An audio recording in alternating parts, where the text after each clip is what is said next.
call our meeting, March 21st meeting to order. The invocation will be by Commissioner Joe Daugherty.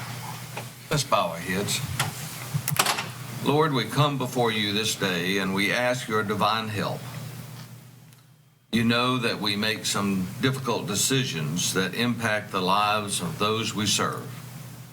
Grant us the wisdom to know what to say and the fortitude to say it with honesty and with compassion.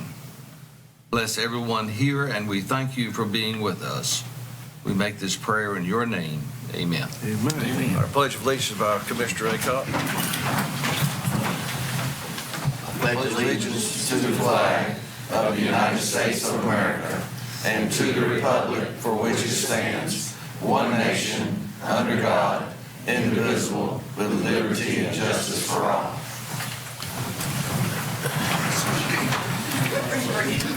Okay, has everybody had a chance to look over the March 7th minutes? Yes. If so, for a motion. So moved. All in favor, cast your vote.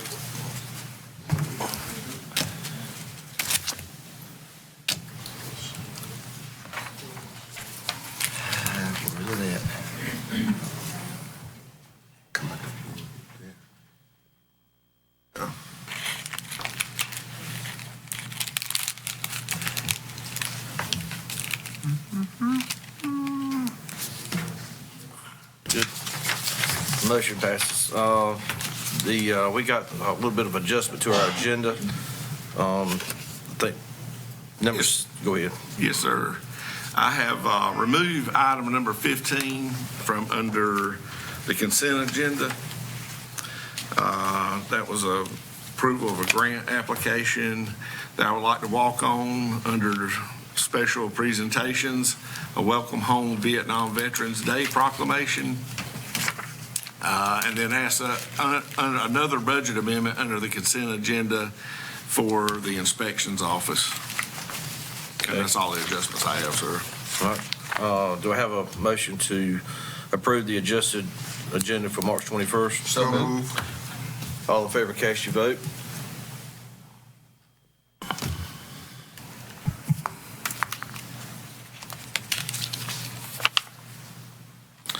Motion passes. Mr. Crumpler, special presentations. All righty. Anniversary pins.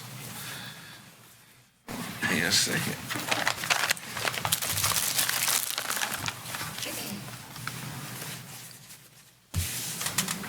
You cried on here today. I'm telling you. Who's working? Have them lined up here. Yes, please. So when we call your name after you see Mr. Crumpler, if you'll come in front until we've completed everybody's pin presentation, then we'll get a picture, and then you can go back to work. So we will start with the one-year pins. And we have marked off the ones we think we're not able to attend. If you happen to be here to get your pin, we don't call your name, please just raise your hand or get my attention. So we're going to begin with Cassie Dixon with EMS. I'm sorry, Casey.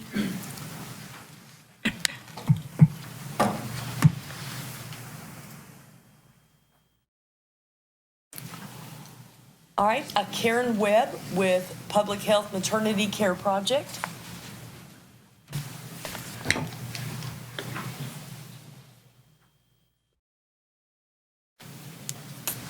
Kathleen Ivy, Services on Aging.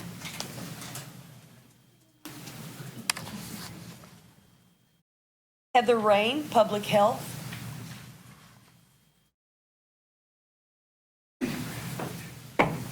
Will Aycock, 911.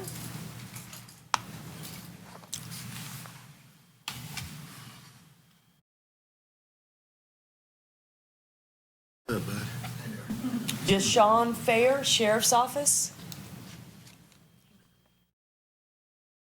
Jeremiah Lynch, Detention Center. Morgan Crumpler, EMS.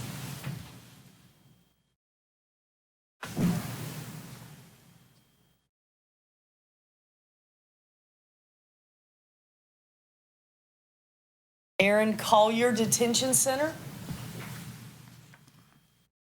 Joy Allen with the library.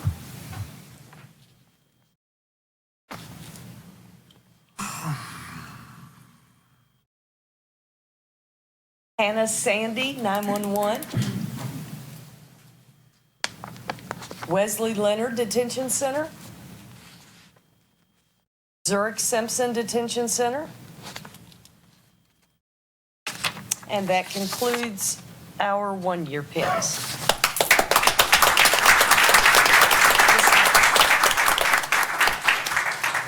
You have to stand there a little longer. We'll move to our 5-year, beginning with John Rainier with EMS.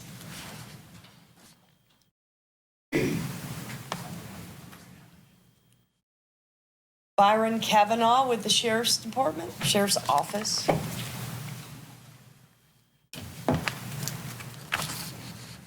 And Christine Prunty Pittman with Services on Aging.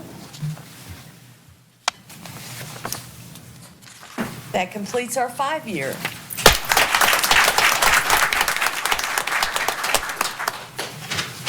All right.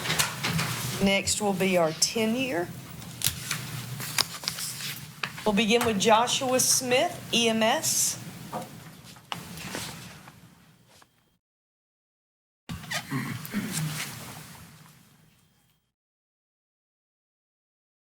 Ann Kelly Moore with Finance.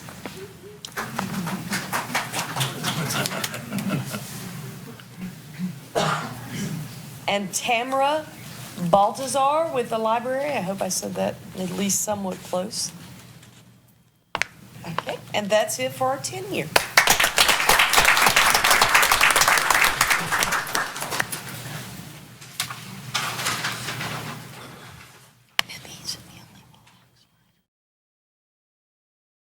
Okay. All right, with our 15-year, we'll begin with Juanita Whitfield, DSS.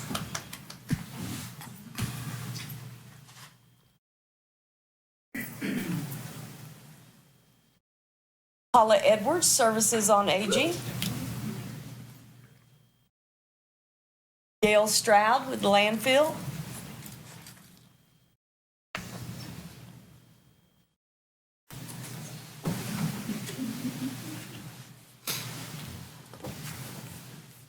Sue Peacock, Public Health Maternity Care Project.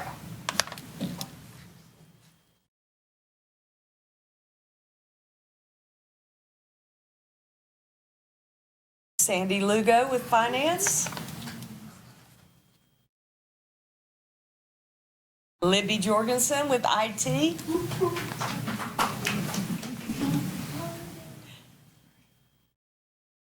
Pam Goff, Public Health Administration. Okay, there should be one more.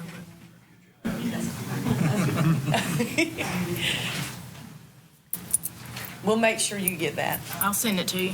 So sorry. That's, those are all of our 15-year.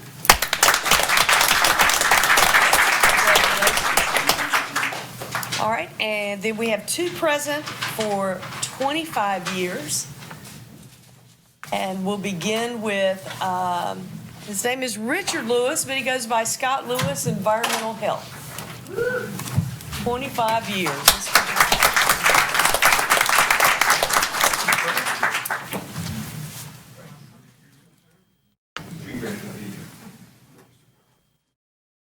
And then we have Queen Red with the Detention Center.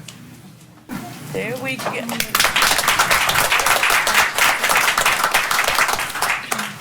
them to rearrange for the picture. Yeah. Tall people in the back, short people in the front, just switch them in there. Just folks we can't see back there. All right. And, pardon? Oh, okay. Look right up there at those cameras. 1, 2, 3. Joel's in there taking your picture, and you are good. Thank you all.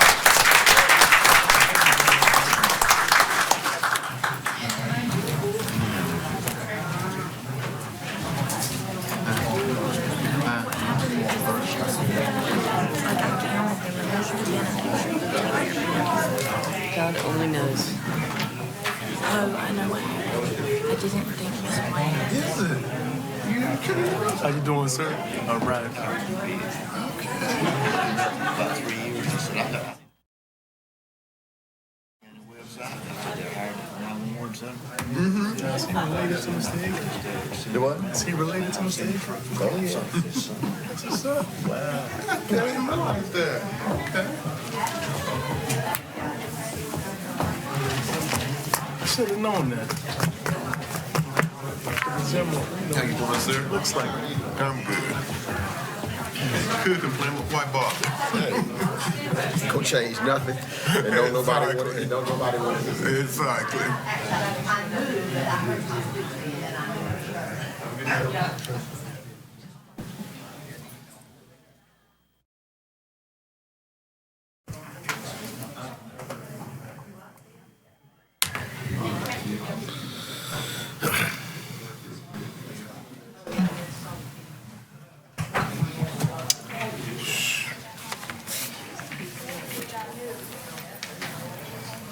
we got the health department. All right, number, I'd like to take the agenda just a moment for a special presentation. Sheriff has a message for the board, if you like. Next Friday, March the 31st, our command truck will be at Pikeville Fire Department. That's where we'll be housing it until we get a place for it out of 117. And so if any of you would like to come out, we're probably out there between probably 9 and 3 training on it. So come out and look at it if you like. What was that Thank you. date again? 31st, not this Friday, but the next Friday. And that's the what could be here? The command vehicle. Thank you. Did I miss the call from you that I could go drive it back? They were going to deliver it for free, but if you want to go, I'll call them and tell No, them. no. Well, I Don't say turn free. anything down free. yeah, well, it won't free, I'm sure. It's included, excuse me. It's Okay. included. Thank you. Thanks, sir. All right, Mr. Okay, Crumpler. moving on to number 4 is a motion to approve the 2023 Donate Life Month proclamation. And Dr. Sandra Coley.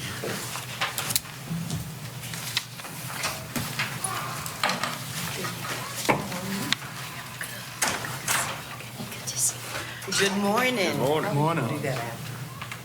Yes. You want to do that? I'll be glad to while you're reading. Thank you, Carol. It is so good to be back before you again. COVID-19 slowed us up. Welcome to all of the new commissioners that I have not met so far. Again, I am before you to ask the Wayne County Commissioners if you would approve a proclamation for Donate Life Month for the month of April. Whereas, according to the United Network of Organ Sharing, more than 103,967 people are waiting for organ transplant nationally, and 3,460 of those people are in North Carolina. And whereas an average of 17 people awaiting transplant die each day because there is a severe shortage of organ donors, and whereas every 10 minutes another name is added to the national transplant waiting list, and the list is growing faster than the rate of organ donation. And whereas providing facts and dispelling myths are key to making an informed decision about becoming a donor and increasing the number of people who sign up as donors, and whereas North Carolina Division of Motor Vehicles plays a critical role with more than 500,000 North Carolinians in the state's donor registry, having registered when they received their North Carolina driver's license, making us the 8th largest registry in the country. And whereas the organ donor can save the life of up to 8 people and improve more than 75 lives through tissue, blood, bone marrow, and cornea donation, and whereas North Carolinians are encouraged to get the facts about donation and discuss their decision with their families and physicians, sign up as donors via the North Carolina Department of Motor Vehicles by putting a heart or on their driver's license, or enrolling online as donatelifenc.org. And whereas East Carolina Health Transplant Center is a leader in providing life-saving transplants with patients cared for by a team of experts, including surgeons, nurses, social workers. You've got infectious disease specialists, nutritionists, and pathologists. And whereas Honor Bridge is the federal designated organ procurement organization serving 7.2 million people in 77 counties of North Carolina and Danville, Virginia, and serving over 100 hospitals and 4 transplant centers that transform heart, lung, liver, eye, pancreas, and intestine transplants to maximize the passing of the heroic gift of life from one human being to another through organ and tissue donation. And whereas the County of Wayne joins the healthcare professionals, volunteers, educators, government agencies, faith-based and community groups, and private organizations in an effort to boost the number of organ, tissue, blood, bone, marrow, cornea, stem cell donors throughout North Carolina.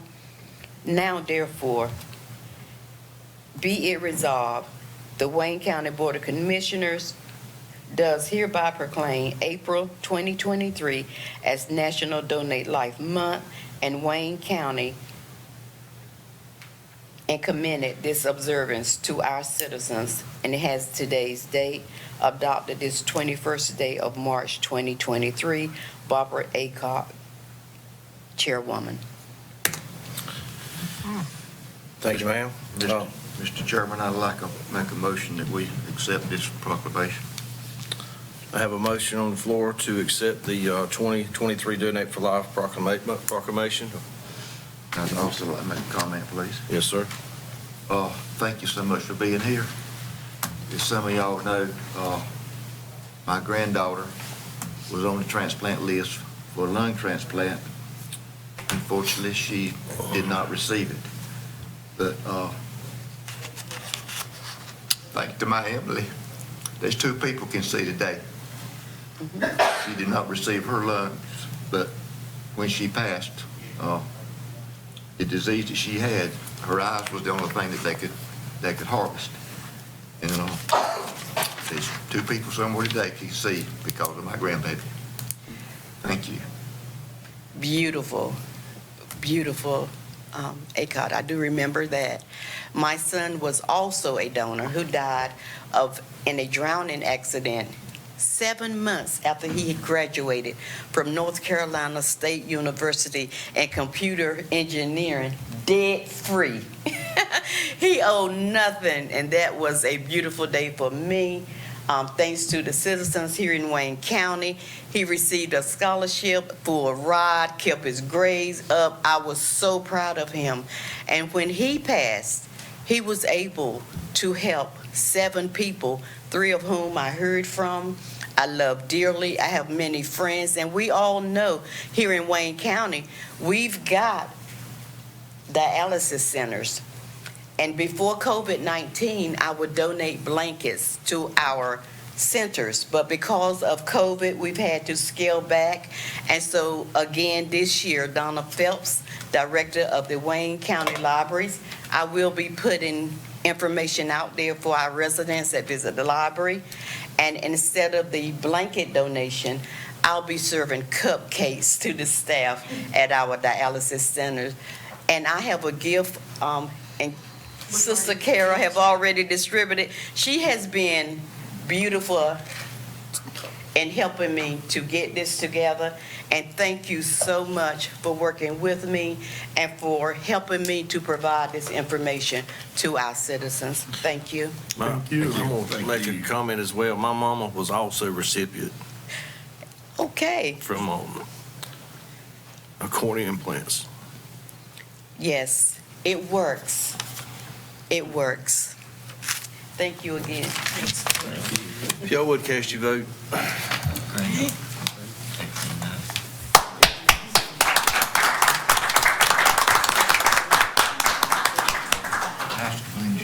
Wayne. Vote on your iPad.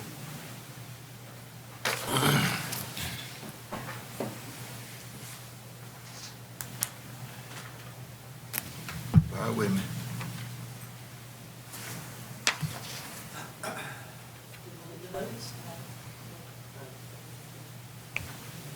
Okay. All right, Mr. Crumpler. All righty. 5. On the next item I'd like to address is the Welcome Home Vietnam Veterans Day proclamation. And Mr. Brian Vogt is here to present that to the board. Good morning. Good morning. Thank you for having me here this morning. I appreciate the opportunity to come and talk to you about the Wayne County Vietnam Veterans Welcome Home celebration. I represent the Wayne County Veterans and Patriots Coalition. We've been an active group here in Wayne County for quite a while. I've worked with many of you. Bill Graham is the CEO of our organization. We do the Veterans Day Parade every year. We do Memorial Day Flags on Graves. We do this ceremony, the Purple Heart Banquet. Many of you are familiar with that. Before we move to that, I just got to tack on to, I wouldn't be here if it wasn't for a donor. Within a mile of my house, I was mentoring a high school robotics team, and the lady just came up and she said, "You need a kidney? I'll give you a kidney." That's how the system works. And I just got to piggyback on that because it's a life-saving experience. Exactly. So, but back to the Veterans Day proclamation. This month at the County Museum on the 29th, we will hold a Vietnam Veteran Celebration. Purpose of it, many of you are familiar with the treatment that we offered to Vietnam veterans when they came home from the war. Wasn't as good as I had it when I came home. And the mission of most of the organizations today, the holiday that we celebrate, is to make sure that we don't repeat history. So with that, in the county of Wayne, the proclamation reads, "Welcome Home Vietnam Veterans Day Proclamation. Whereas 2023 represents the 50th anniversary of the end of the American involvement in the Vietnam conflict. And whereas 2023 marks the 58th anniversary of the start of the ground campaign in Vietnam when President Lyndon Johnson authorized the landing of the 9th Marine Expeditionary Brigade to defend the Da Nang Air Base in South Vietnam. And whereas thousands of brave Americans served our country in this conflict with courage, honor, and valor. And whereas more than 58,000 individuals made the ultimate sacrifice in Vietnam and more than 300,000 were wounded in combat. And whereas 1,626 Americans are still missing and unaccounted for from the Vietnam conflict. Their families, their friends, and fellow veterans still endure uncertainty concerning their fate. And whereas in 1982, the Vietnam War Memorial was dedicated to commemorate those members of the United States Armed Forces who died or were missing in action in Vietnam. And whereas the Vietnam War was an issue among the people of the United States, so that the crossfire of public debate about the involvement of the United States in the Vietnam War deprived many members of the United States Armed Forces who served bravely and faithfully for the United States during the Vietnam War of the support and appreciation for their service to our country. Whereas the United States Senate officially designated March 29th as Welcome Home Vietnam Veterans Day and encouraged the people of the United States to observe this day with appropriate ceremonies and activities that promote awareness to the contributions of veterans who served in the United States Armed Forces in Vietnam and the importance of helping such veterans readjust to civilian life. Now, therefore, be it resolved, the Wayne County Board of Commissioners hereby proclaims March 29th, 2023 as Welcome Home Vietnam Veterans Day in Wayne County and urges all citizens to join in this special observance and take the opportunity to honor and thank our Vietnam veterans for all they have given in their service to our country. Adopted this 21st day of March, 2023, signed Barbara Haycock, Chairwoman, Wayne County Board of Commissioners. Mr. Chairman, I move that we approve this proclamation. We have a motion on the floor. Is there any further discussion? in favor, please cast your vote.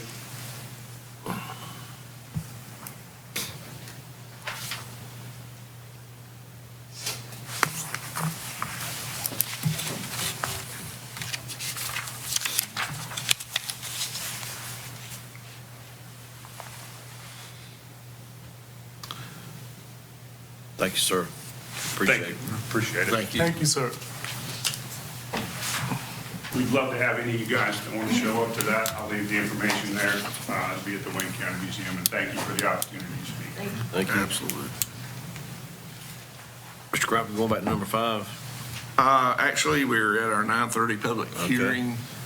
We probably should skip to that. All right. First, to receive public comments on revisions to the Wayne County Stormwater Ordinance and Stormwater Plan, the board may choose to take action following the public hearing. And our planning director is here.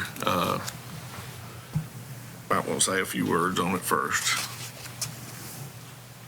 All right, good morning. Morning. Yeah, we do have before you for public hearing revisions to our stormwater ordinance and what we call our stormwater plan.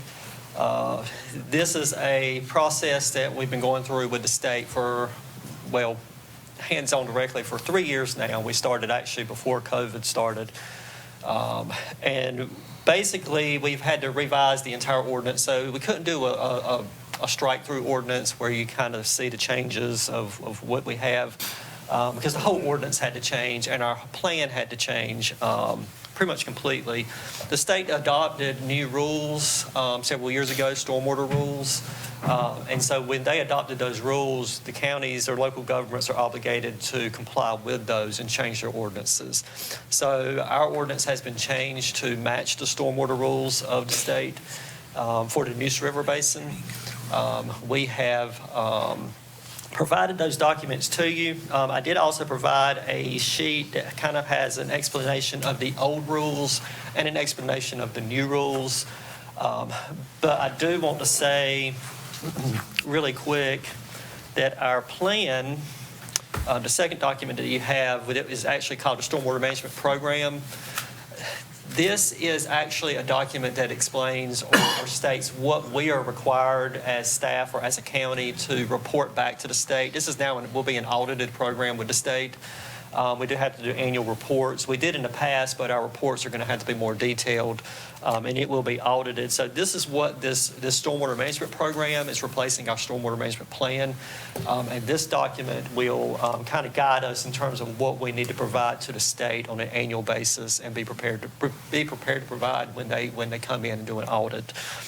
So when you look through that and compare it to our old plan, you're going to see quite a bit of a difference. But that is the purpose of this document, is to make sure we are reporting what we're supposed to be reporting to the state and holding educational opportunities.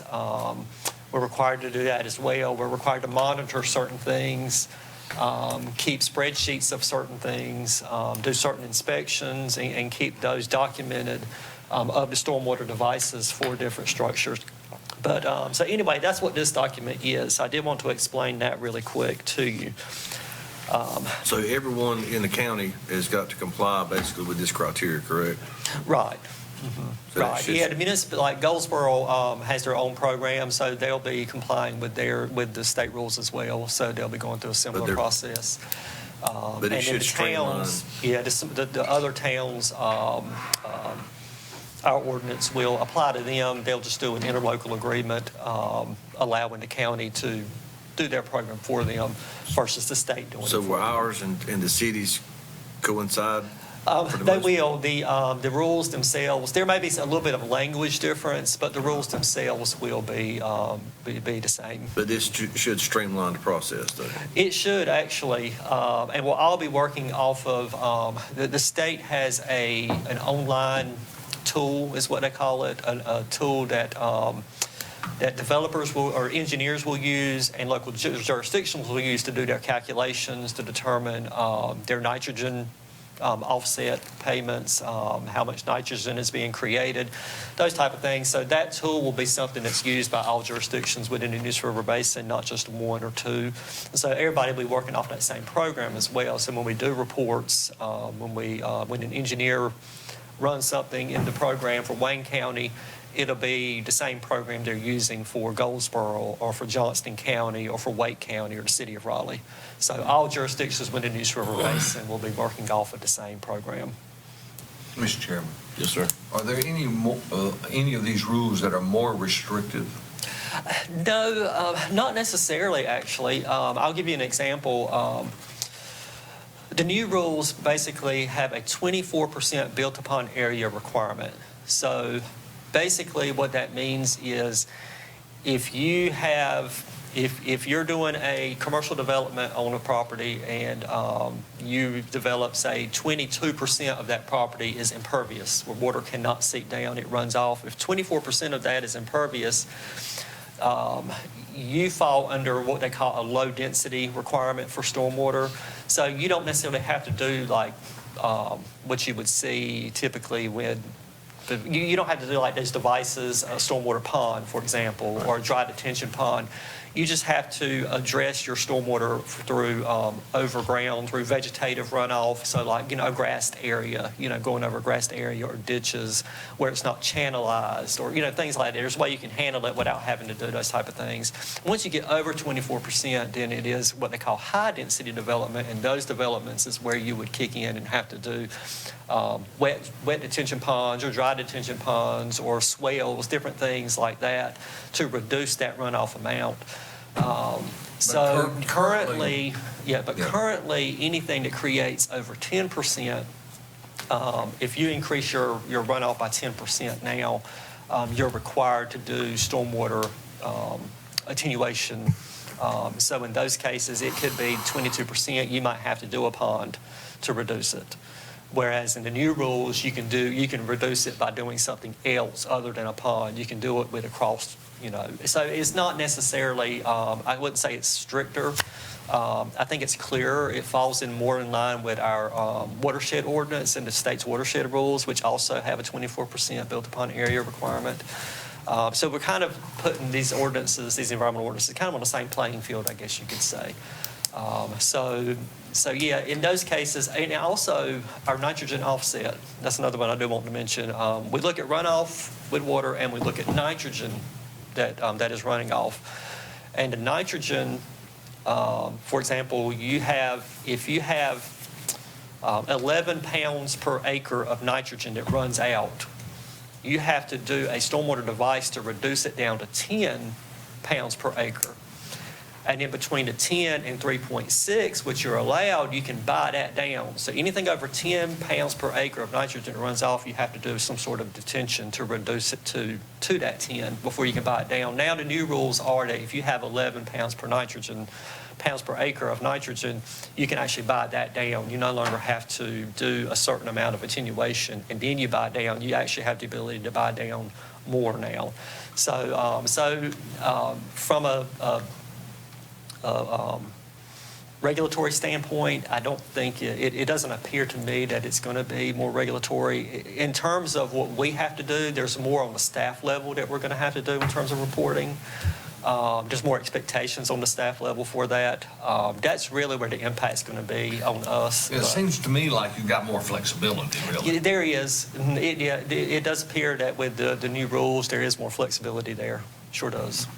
Very good. Thank you, Mr. Chairman.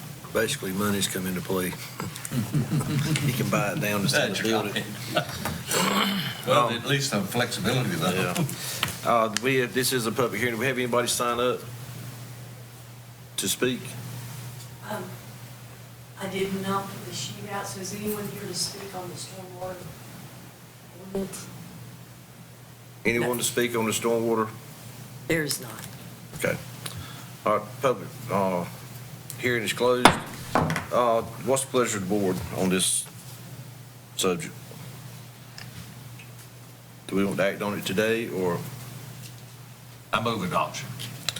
All right, I have a motion on the floor to adopt the Wayne County Stormwater Ordinance and Stormwater Plan. Is there any further discussion? So please vote.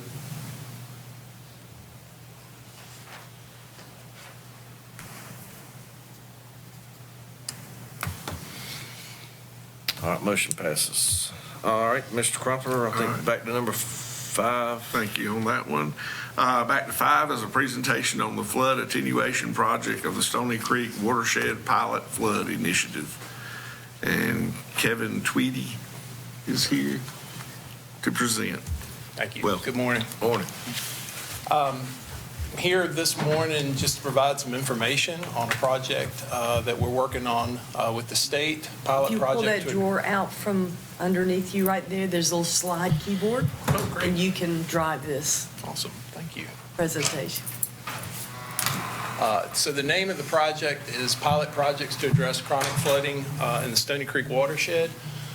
This is a project we're working on with the state of North Carolina. I'm Kevin Tweedy. I'm a principal and owner of Ecosystem Planning and Restoration, or EPR for short.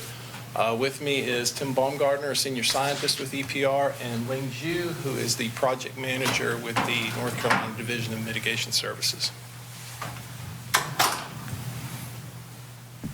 There we go. The 2021 Appropriation Act designated the Stony Creek Watershed as a pilot project location to implement flood mitigation and flood resiliency projects to address chronic flooding issues in the watershed that affect area residents, businesses, and critical services. The goal of the pilot project is not only to implement projects that will improve flood resiliency, but as a pilot project to also inform future projects and work to be done in other watersheds and provide scalable solutions. Funding was allocated to the North Carolina Division of Mitigation Services, or DMS, and in late 2022, DMS concluded a competitive selection process which selected the EPR team to conduct the Stony Creek pilot project. EPR was awarded a contract for $3.2 million in January 2023, and the project will go forward for the next 8 years. And I'll talk a little bit about timeline and deliverables in the slides to come. This is a quick overview map of the Stony Creek watershed. It's about 27.6 square miles that drains directly into the Neuse River south of Goldsboro.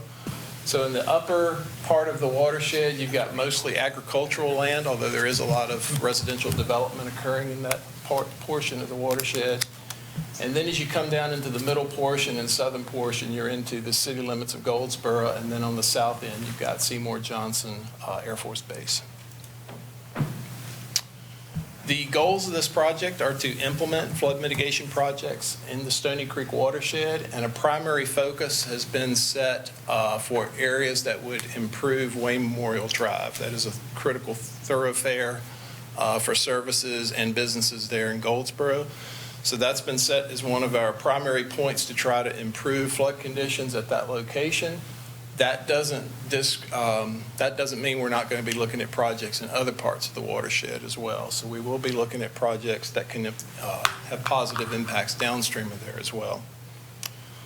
One of our goals that we're currently working on is to set up a hydraulic and hydrologic model for the watershed so that we can evaluate potential projects to determine their effectiveness and also to help identify problem areas. And then, as I mentioned, this is a pilot project, so one of the goals is to use the lessons learned from this work to inform future work on flood mitigation and flood resiliency in the state. This is being contracted as what the state calls a full delivery project. So that basically puts EPR in charge of doing all of the services that are required to make the project happen and then to monitor the project for success as well. So here's the different tasks: conceptual planning and stakeholder engagement. I'll talk a little bit about stakeholder engagement in the next slide. We are working directly with property owners to identify property and work on acquiring that property, either fee simple or obtaining an easement. Developing the flood mitigation designs and plans and the appropriate permits that are required, doing the construction of the project, baseline monitoring, and then 5 years of monitoring on each of the sites as well in order to assess stability and function. And then at the end of this project, it'll be a post-project review of bringing those lessons learned forward. Stakeholder engagement, we've already had one of what we expect to be 2 stakeholder meetings. It was held February 8th at the Wayne County Agricultural Center and included local and state agencies that we thought may have input to the process, may have potential projects identified, may have participated or know of past work that has been done to inform the work that we're doing. In stakeholder meeting 2, we anticipate to either be spring or maybe early summer 2023, date to be determined, and that would be more of a focus on local interest And issues. will you get that date to our clerk so we can get it out on the county website? Yes, sir, we'll do that. And then in addition, we're doing individual meetings as the need arises, maybe an agency or a group, request to talk directly, so we go and do those meetings as well.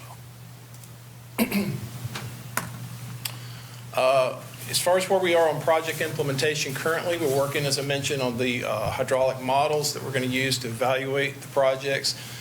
We have identified probably about 10 to 12 potential projects at this point where we've at least talked initially to landowners to establish initial interest and get permission to put boots on the ground on the property, assess the property, and are going to be beginning very soon discussions, negotiations on trying to acquire a couple of those properties to get started. And I mentioned part of that will be assessing those projects to determine which ones will have the most bang for the buck, cost benefit. And then obviously we have to have willing landowners as well to participate because this is all voluntary. You contact me when you get through, because I'm very familiar with this area because this is our fire district. And I can tell you where we got cut off on a lot of flooding. So. Okay, absolutely. Thanks, sir. This is our timeline. I'm not going to go through every line there, but basically we're going to be working this spring and summer trying to identify our first 1 or 2 properties that we can go ahead and start implementation this winter. We expect implementation of projects to, again, start this winter and go through 24, maybe into 25, and then for whenever a project gets constructed, there will be a 5-year term after that. So when you add all that up, it ends up being about an 8-year term on the contract. So we're looking to wrap the project up in its entirety by early 2031. Sounds like a long ways away, doesn't it? And that's, real quick, that's my contact information. If anybody wants to reach out with specific questions, but we thought it would be a good opportunity to come here, give you at least very preliminary information or background information in case you start to hear questions from constituents. So I'd be happy to take any questions you all have. Anybody got any questions? Mr. Wood?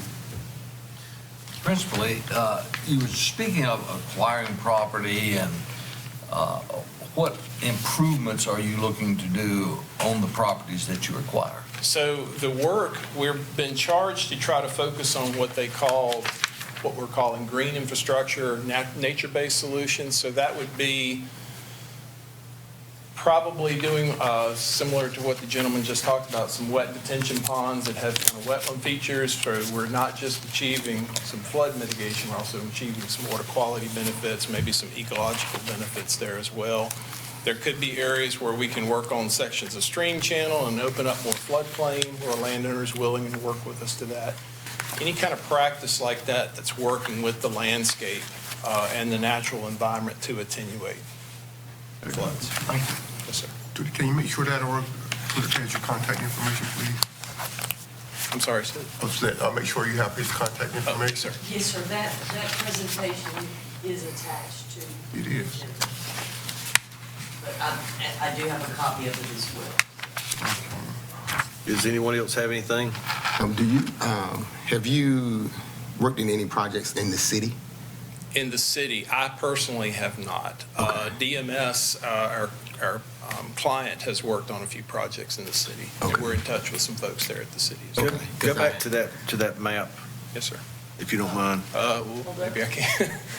Because I tried to get them to understand what you're saying years ago, and Yes, sir. I think that maybe coming from someone else, maybe they'll understand it now, There doing are some a of the couple things that you're talking about. Yes, sir. There's a couple of potential properties we've looked at in the city that we're going to explore further. Go to the next map, the blue, I think the blue it's one. 3 or 4, right there. Right there. Go back up. All right, right there. That shows it going all the way through Adamsville, right on through. So eventually, this actually goes right across Ash Street. Yes, sir. The project boundary includes the entire watershed, so all the way to the Neuse River. Is it? Okay, so it's going to go right through what Commissioner Foster's talking about now. Yes, sir. Do you have a plan on presenting this to the city? We are talking directly with the city. I don't think we have currently planned any kind of public meeting or anything. We'd ask you to do that. Yes. Yes, sir. Yeah, and also, Stony Creek Park, of course, that's been an issue for years. There's been a lot of money put there. However, it just floods and floods. So I think, a lot of residents would be glad to know that there will be something done in the future. That is one of the locations we're looking at, is maybe having some opportunity to do something there to help. Great. Thank you. Sir. Any other comments? Thank you, sir. Thank you. We appreciate it. Good day. Thank you, sir.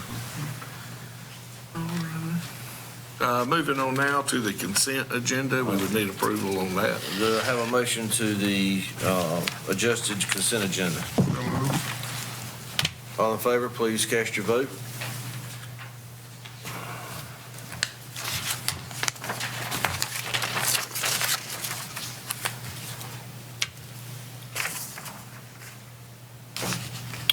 All right, motion passes. Number 17 under new business. Yes, sir. On to new business is a motion to adopt Resolution 2023-11, a resolution in support of rail services from Goldsboro, North Carolina to Wilmington, North Carolina, and I think Commissioner Williams has comments. Thank you.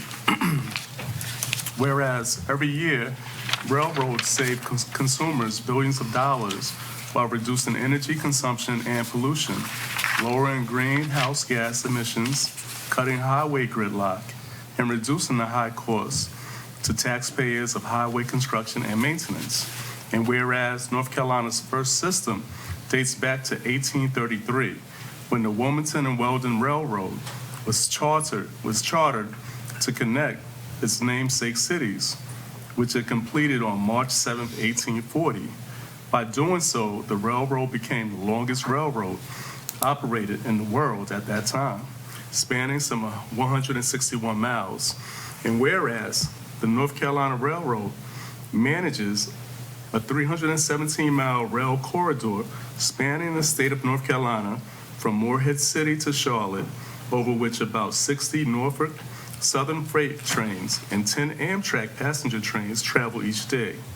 Since its creation, NCRR has been a driver for economic growth in the state, and whereas annually, North Carolina's passenger rail service contributes to 430 jobs, 20.1 million in earned wages, 30.16 million in gross state product, and 47.4 million in benefits rail passengers receive from taking the train instead of other modes of travel. And whereas nearly 900,000 passengers boarded trains in North Carolina in 2016, served by 6 intercity passenger routes with stops in 16 cities and towns, 9 of those stops are along the busy 174-mile Piedmont corridor between Charlotte and Raleigh. And whereas Eastern North Carolina would benefit in the same way with job creation, a reduction of highway construction and maintenance, as well as reducing highway gridlock, energy consumption and pollution, and lowering greenhouse gas emissions. And whereas Goldsboro and Wayne County are home to Goldsboro Union Station, a once thriving rail depot from 1907 to 1968. And that station stands ready to begin passenger and freight service once again. And therefore, the Wayne County Board of Commissioners does hereby request the state of North Carolina to consider and begin the process to bring rail service back to Goldsboro and Wayne County and connect to Wilmington and North Carolina. The 21st day of March 2023. Barbara Aycock, chairwoman. And this is in the form of a motion. All right. Have a motion on the floor. Any discussion? You would cast your vote.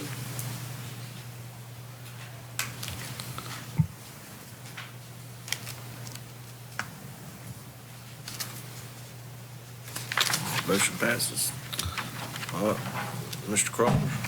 All righty. And I think there was also attached a letter from Chairwoman Aycock to Mr. Jason Orthner with the NCDOT Rail Division with their corridor identification program. This letter would go along with that motion. Thank you, sir. That resolution, I mean. That is all we have on the agenda. I have county manager's report. I just have one comment I'll make, and that's, remember, donatelifenc.org. Become a donor.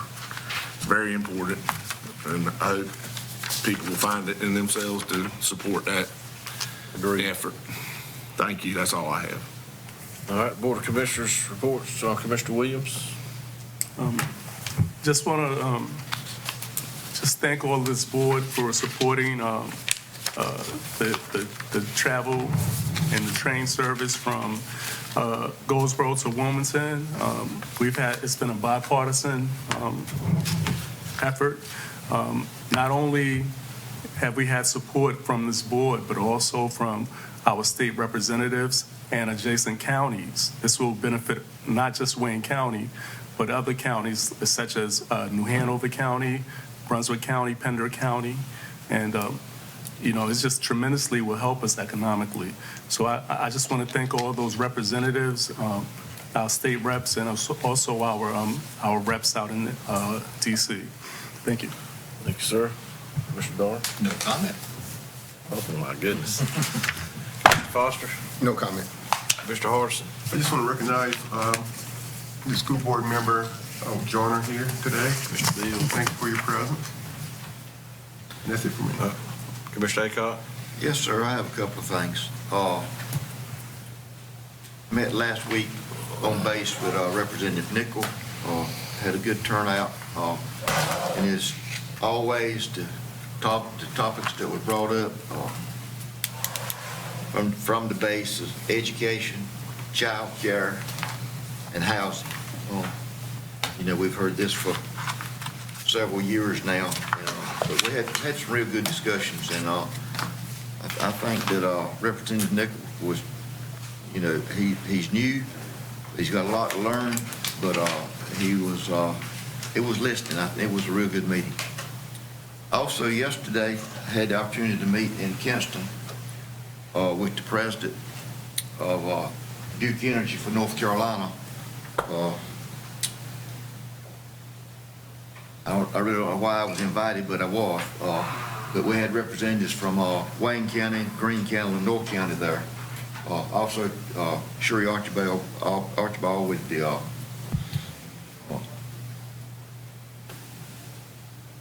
my mind's gone blank. United Way was also there, and had some good discussion. I brought up and thanked them for all of the grants that they had helped Wayne Community College and other organizations in Wayne County, and good discussion on where they get a lot of their workforce from, and a lot of their workforce is coming from the community colleges, not just Wayne, but all over the state of North Carolina. Real good discussion, and I stuck her hand out for a little more money. Hopefully, I did remind them that the college come up $2 million short, and any help would be greatly appreciated. But I had a real good meeting. Also,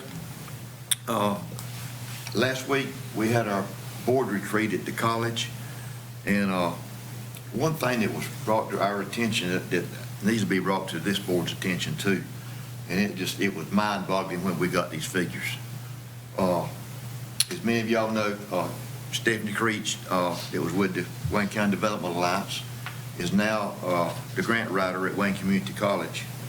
But I just want to give you some figures that'll blow your mind.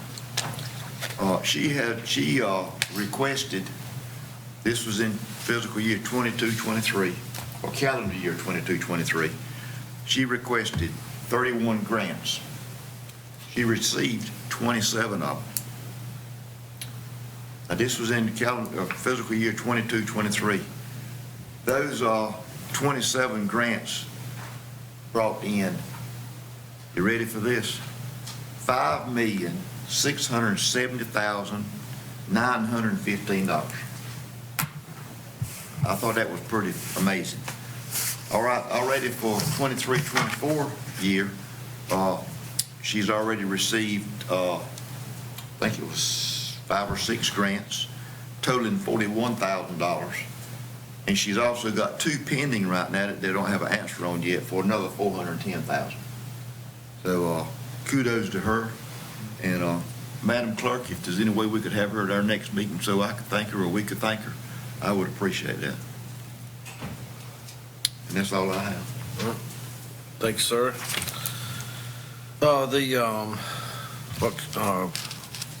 She had brought up a while ago about the Donate Life. That's a program that saves many a person, and it's our responsibility as family members to talk to each other and let them know your intentions, because sometimes you have just a short amount of time to make that decision. And that decision can affect a dozen people. So I leave that. We have a fundraiser for our deputies and their families that were involved in this past August tragedy. We're having that at the fairgrounds this Saturday. Barbecue chicken, barbecue plates, raffle, an auction. So if you could come and support that, we would greatly appreciate it. The last thing is, I hope everything runs smooth this morning. I didn't know till about 7:15 that I was going to have to do this, so hope everything went smooth, and hope I didn't keep you here too long. So if there's anything else, do we have anything else for closed session? No, sir. So we're good? All right, meeting adjourned. Thank y'all.